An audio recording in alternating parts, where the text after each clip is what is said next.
नमस्कार, मैं डॉक्टर राकेश पाठक। दोस्तों, प्रधानमंत्री नरेंद्र मोदी सोमवार को अचानक संसद पहुंचे थे।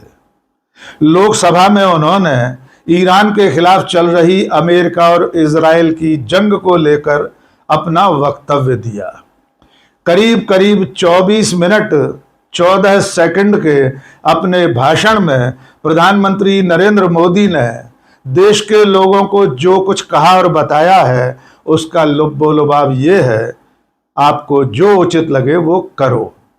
प्रधानमंत्री नरेंद्र मोदी जो चंद घंटों पहले तक देश को इस बात के लिए बार बार चेता रहे थे कि ईरान के खिलाफ चल रही लड़ाई से भारत में किसी तरह की कोई समस्या नहीं है, न तो गैस की किल्लत है, न पेट्रोल डीजल पर कोई आफत आने वाली है। मोदी और उनकी पूरी सरकार पिछले 23-24 दिनों से, जब से ये लड़ाई शुरू हुई है, तब से एक ही राग अलाप रहे थे कि ईरान के खिलाफ चल रही लड़ाई से भारत पर कोई समस्या आने वाली नहीं है। लेकिन लोकसभा में अपने भाषण से प्रधानमंत्री नरेंद्र मोदी ने देश को ये बता दिया है कि आफत कोरोना के दिनों जैसी आने वाली है। उन्होंने कहा है कि जैसे देश ने एकजुटता के साथ कोरोना का मुकाबला किया था, वैसे ही ईरान के संकट में भी देश उसका मुकाबला कर लेगा। लेकिन उनके भाषण में क्या कुछ था और क्या कुछ नहीं था, इसका विश्लेषण करने की जरूरत है। उससे पहले प्रधानमंत्री के भाषण में से एक बहुत छोटा सा टुकड़ा सुन लीजिए। उसके बाद आपको बताएंगे कि देश के प्रधानमंत्री के भाषण में और क्या कुछ होना चाहिए था जो सिरे से गायब था। अध्यक्ष जी, इस युद्ध के कारण दुनिया में जो कठिन हालात बने हैं, उनका प्रभाव लंबे समय तक बने रहने की आशंका है। इसलिए हमें तैयार रहना होगा, हमें एकजुट रहना होगा।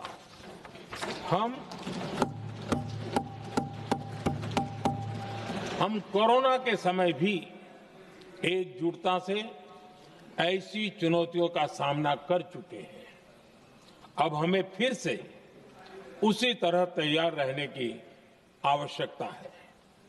धीरज के साथ, संयम के साथ, शांत मन से हमें हर चुनौती का मुकाबला करना है। तो अपने इस लिखित भाषण में प्रधानमंत्री नरेंद्र मोदी ने देश को बता दिया है कि पश्चिम एशिया में चल रहा युद्ध भारत पर भी असर कर रहा है और आने वाले दिन और ज्यादा कठिन हो सकते हैं। प्रधानमंत्री कह रहे हैं कि ईरान और अमेरिका के युद्ध का प्रभाव लंबे समय तक रह सकता है और हमें इसके लिए तैयार रहना चाहिए। जैसे भारत के लोगों ने कोरोना के समय एकजुटता दिखाई थी और उसका मुकाबला किया था, वैसे ही अब इसका मुकाबला करना है। प्रधानमंत्री ने अपने भाषण में पिछले 11-12 सालों की तमाम और उपलब्धियां भी गिनाई, जिनका जिक्र करना इस वक्त कतई जरूरी नहीं था। वे अपने भाषण में देश के ऊर्जा संकट से निपटने की तैयारी पर भी बता रहे थे। उन्होंने कहा कि पहले भारत जितने देशों से तेल या गैस खरीदता था, उससे ज्यादा देशों से आज की तारीख में खरीदा जा रहा है। आइए प्रधानमंत्री के इस भाषण की, इस संबोधन की थोड़ी सी पड़ताल कर लेते हैं। आपको बताते हैं कि देश के प्रधानमंत्री के भाषण में कम से कम इतने गंभीर संकट के मौके पर और कौन कौन सी बातें होना चाहिए थी जो नहीं थी। सबसे जरूरी बात, प्रधानमंत्री नरेंद्र मोदी ने अपने 24 मिनट 14 सेकंड के भाषण में एक बार भी ईरान पर अमेरिका और इजराइल के हमले की निंदा नहीं की। नंबर 2, उन्होंने अपने भाषण में ईरान के सुप्रीम लीडर अली खमेनेई की हत्या पर भी शोक नहीं जताया। नंबर 3, उन्होंने अपने भाषण में अमेरिका के हमले में ईरान में मारी गई स्कूली छात्राओं के बारे में भी एक भी शब्द नहीं कहा। नंबर 4, प्रधानमंत्री नरेंद्र मोदी ने हमारे ऐन पड़ोस में हिंद महासागर में ईरान के जहाज को अमेरिका की पनडुब्बी द्वारा गिराए जाने पर भी कोई प्रतिक्रिया नहीं दी, जबकि ईरान का वो जहाज हमारे ही बुलावे पर, हमारे न्योते पर एक अंतर्राष्ट्रीय युद्धाभ्यास में आया था। इसके बावजूद प्रधानमंत्री नरेंद्र मोदी इस पर चुप्पी साध गए। एक अजीब बात और हुई उनके भाषण में। नरेंद्र मोदी ने ईरान द्वारा हॉर्मुज जल संधि को बंद करने पर आपत्ति जताई। इस पर उन्होंने कहा कि ऐसा करना गलत है, लेकिन प्रधानमंत्री ने एक बार भी ये नहीं कहा कि आखिर ईरान को हॉर्मुज जल डमरू मध्य बंद क्यों करना पड़ा है। और जब वे हॉर्मुज की बात कर रहे थे तब उन्होंने ये नहीं बताया कि भारत के कितने तेल टैंकर अब भी हॉर्मुज में फंसे हुए हैं। इसके उलट नरेंद्र मोदी ने एक जुमले जैसा इस्तेमाल करते हुए बताया कि हमारे कई जहाज हॉर्मुज से निकल आए हैं। ये कई क्या होता है, इसकी व्याख्या उन्होंने नहीं की। आखिर कितने जहाज वहां से निकल कर आए हैं, ये संख्या प्रधानमंत्री को अपने भाषण में बतानी थी। और सबसे जरूरी बात, प्रधानमंत्री नरेंद्र मोदी ने अपने पूरे भाषण में अमेरिका और इजराइल का जिक्र भी नहीं किया। भूले से भी उन्होंने अमेरिका और इजराइल के हमले पर कोई ऐसी टिप्पणी नहीं की जिससे ऐसा लगे कि भारत और भारत सरकार इस युद्ध के खिलाफ है। इसलिए जैसे ही नरेंद्र मोदी का यह भाषण वायरल हुआ, कांग्रेस के नेता राहुल गांधी ने इस भाषण की हवा निकाल दी। आप जानते हैं कि राहुल गांधी सोमवार को गुजरात में थे। यद्यपि एक मजेदार बात जान लीजिए, फिर आपको बताएंगे कि राहुल ने क्या कहा था। वो मजेदार बात यह है कि सोशल मीडिया पर और कांग्रेस पार्टी के लोगों द्वारा ये बात लिखी जा रही है और कही जा रही है कि प्रधानमंत्री नरेंद्र मोदी लोकसभा में तब पहुंचे जब राहुल गांधी वहां नहीं थे। यहां तक कि उन्होंने और उनकी सरकार की एजेंसियों ने जब इस बात की तस्दीक कर ली कि राहुल गांधी दिल्ली से टेक ऑफ कर चुके हैं और गुजरात में उनकी लैंडिंग हो गई है, उसके बाद ही प्रधानमंत्री लोकसभा पहुंचे और अपना वक्तव्य दिया। हो सकता है इसमें कोई सच्चाई हो, या यह भी हो सकता है ये महज संयोग हो कि मोदी तब संसद पहुंचे जब राहुल गांधी गुजरात जा चुके थे। लेकिन गुजरात पहुंचने के बाद राहुल गांधी ने मोदी के इस भाषण पर जो कुछ कहा वो भी सुन लीजिए। राहुल गांधी ने कहा कि मैंने सुना है कि मोदी ने आज लोकसभा में 25 मिनट का भाषण दिया है। फिर उन्होंने जनता से पूछा, आपने सुना होगा मोदी ने अमेरिका के खिलाफ एक शब्द नहीं बोला होगा।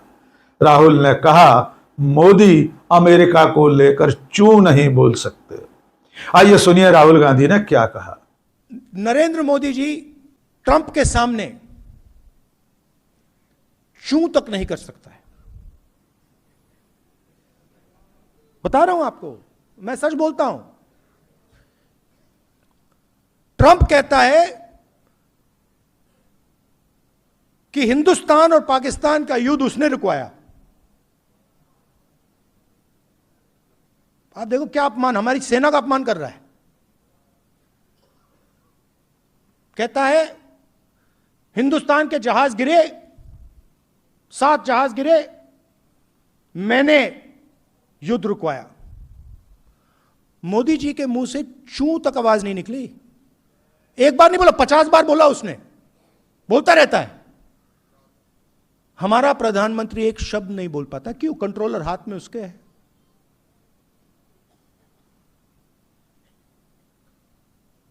और अंत में जब मोदी जी का कंट्रोल उधर है तो सबसे ज्यादा चोट आपको लगती है, क्योंकि आपका प्रधानमंत्री आपके लिए काम ही नहीं कर रहा है, आपकी रक्षा ही नहीं कर सकता।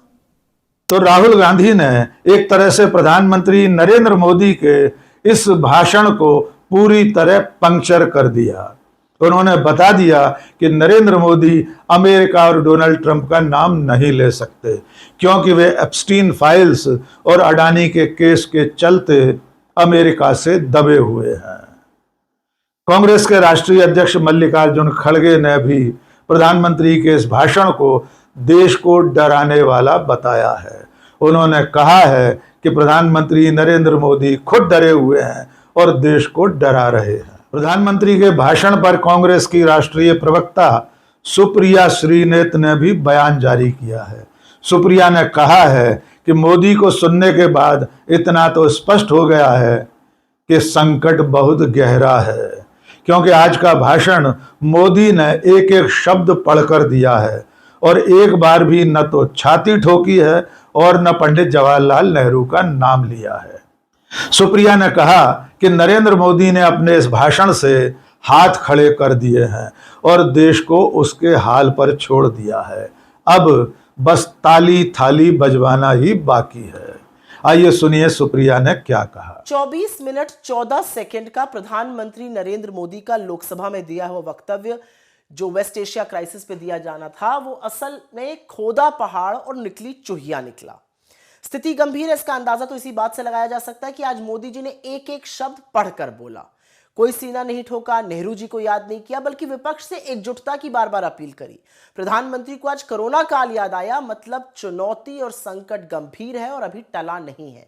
पर पश्चिम एशिया में चल रहे इस भीषण युद्ध और तबाही पर आज देश अपने प्रधानमंत्री को सुनना चाहता था, जानना चाहता था कि भारत का क्या रुख है। देश कोरे आंकड़ों, सोलर एनर्जी पर लफाजी और खोखले दावों से वाकई में ऊब चुका है। लेकिन मोदी जी ने 24 मिनट में अमेरिका और इजराइल का एक बार भी नाम नहीं लिया। मोदी जी ने यह तो माना कि युद्ध से संकट बढ़ा है, स्ट्रेट ऑफ हॉर्मुज बंद होने से हमारे यहां सप्लाई बाधित है। उनके मूर्ख प्रवक्ता और भक्त तो खैर इस बात को ही नहीं मानते थे कि गैस की किल्लत है, शायद अब उनका दिमाग बदल जाए। लेकिन प्रधानमंत्री ने सदन को यह नहीं बताया कि तेल और गैस की आपूर्ति या सप्लाई कैसे सुनिश्चित होगी। उन्होंने यह नहीं बताया कि सप्लाई पर ईरान से, इजराइल से या अमेरिका से क्या बात चल रही है। उन्होंने बोला यूरिया पर 6 प्लांट लग गए हैं देश में, पर उससे तो आपूर्ति पूरी नहीं होगी। यूरिया आएगी कहां से? जब आपूर्ति में कोई बाधा नहीं थी तब भी मध्य प्रदेश से लेकर यूपी तक खाद के लिए लाइनें लगी रहती थी। और यह बात किससे छुपी है? किसानों के हितों को यूएस ट्रेड डील में स्वाहा करके मोदी जी किस मुंह से आज किसानों के विश्वास को जीतने की बात कर रहे थे? और यह कितनी बड़ी विडंबना है कि अमेरिका को अपनी एनर्जी सिक्योरिटी सौंप कर आज प्रधानमंत्री एनर्जी सिक्योरिटी पर बतिया रहे थे। ये कौन बताएगा कि जो रूसी तेल हम बड़े डिस्काउंट पर खरीदते थे, आज वही प्रीमियम देकर अमेरिका की स्वीकृति के बाद खरीदा जा रहा है। उन्होंने नहीं बताया कि एलपीजी, पेट्रोल, इंडस्ट्रियल डीजल, सरसों का तेल, रिफाइंड ऑयल, कोयला सब महंगा हो गया है। गैस से चलने वाली हजारों फैक्ट्री बंद हो गई और एक बार फिर से इस देश के मजदूर अपने गांव लौटने को मजबूर हैं। प्रधानमंत्री ने कहा कि देश में रिफाइनिंग कैपेसिटी बढ़ गई है, लेकिन यह नहीं बताया कि पिछले 12 सालों में कच्चे तेल के प्रोडक्शन में 28% गिरावट क्यों और कैसे आ गई। अपने वक्तव्य में इस देश के प्रधानमंत्री ने अमेरिका और इजराइल द्वारा एक संप्रभु सॉवरेन देश के सर्वोच्च नेता के टारगेटेड असैसिनेशन पर एक शब्द नहीं बोला। मोदी जी ने स्ट्रेट ऑफ हॉर्मुज बंद किए जाने का विरोध किया, लेकिन अमेरिकी इजराइल हमले से ईरान में जो 165 निर्दोष स्कूली बच्चों की हत्या हुई उस पर एक शब्द नहीं बोला। मोदी जी ने यह भी नहीं बताया कि हमारी विदेश नीति इतनी विफल कैसे है कि इतने सारे हमारे जहाज अभी भी स्ट्रेट ऑफ हॉर्मुज में अटके हुए हैं। 24 मिनट में कोरोना और 2 बार एकजुटता का हवाला सुनकर एक बात तो साफ है, चुनौती गंभीर है। भक्त भले बकलोली करते रहे, प्रधानमंत्री ने हाथ खड़े कर दिए हैं। कोरोना काल को याद करके यह भी साफ है कि आपको अपने हाल पर छोड़ दिया गया है, बस थाली और ताली बजवाना बाकी रह गया है। तो दोस्तों, प्रधानमंत्री नरेंद्र मोदी के लोकसभा के इस भाषण का कुल जमा हासिल ये है कि नरेंद्र मोदी इस वक्त बुरी तरह डरे हुए हैं। वे इस बात को कबूल कर रहे हैं कि इस वक्त ईरान संकट के चलते देश के सामने कई तरह की समस्याएं आ सकती हैं और ये समस्याएं कितनी विकराल हो सकती हैं इसका अंदाजा इसी बात से लगाया जा सकता है कि मोदी वर्तमान हालात की तुलना कोरोना से कर रहे हैं और इसके बाद भी तमाम सारे इंतजामात को लेकर अपनी जिम्मेदारियां राज्य सरकारों के ऊपर थोप रहे हैं। उन्होंने कह दिया है कि कालाबाजारी रोकना राज्य सरकारों की जिम्मेदारी है। इस संकट काल में असामाजिक तत्वों और अफवाह फैलाने वालों पर अंकुश रखना राज्यों का उत्तरदायित्व है। एक तरह से नरेंद्र मोदी ने राज्य सरकारों से, देश से, आम लोगों से कह दिया है जो उचित लगे वो करो। लेकिन फिलहाल इतना तय है कि यह संकट लंबा चलने वाला है। जिस तरह सरकार और उसके समर्थक शुरू के 2-3 हफ्तों से लगातार एक ही राग अलाप रहे थे कि ईरान के खिलाफ चल रही जंग से भारत पर कोई प्रभाव नहीं पड़ेगा, वो दावा पूरी तरह खोखला साबित हुआ है। फिलहाल संकट सुरसा के मुंह की तरह बड़ा होता जा रहा है। देखना होगा आने वाले दिनों में प्रधानमंत्री नरेंद्र मोदी अपनी चुनावी व्यस्तताओं में से देश के सामने मौजूद चुनौतियों का किस तरह मुकाबला करते हैं। बाकी मुकाबला करने की जिम्मेदारी उन्होंने आप पर सौंप दी है।